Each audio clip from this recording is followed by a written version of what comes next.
in the quiet suburbs of Clearwater. There's a notorious stretch of road known as Shadow Lane. For years, locals have whispered about the phantom hitchhiker who haunts it. One rainy night, Jake was driving home after a late shift. The rain poured down in sheets, making visibility poor. As he turned onto Shadow Lane, he saw a young woman standing by the roadside, drenched and shivering. Feeling a pang of concern, Jake pulled over and offered her a ride. She got into the backseat without a word, her eyes downcast. Jake tried to make small talk, but she only responded with nods and shakes of her head. When he asked where she was headed, she softly murmured an address on the other side of town. As they drove, Jake glanced in the rearview mirror and noticed the woman staring blankly out the window. Her clothes were old-fashioned, and her skin had a strange, pallid hue. A chill ran down his spine, but he dismissed it, blaming the cold rain.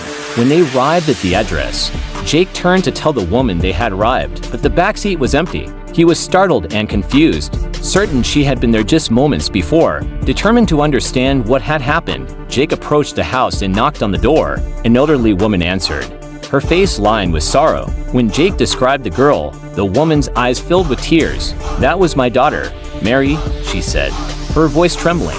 "She died in a car accident on Shadow Lane 20 years ago." Jake's blood ran cold. He had heard of the phantom hitchhiker, but he never believed it until now. As he drove away, the rain finally stopped, but the memory of that ghostly encounter stayed with him forever. To this day, drivers on Shadow Lane are wary of picking up hitchhikers, fearing they might meet the same spectral passenger.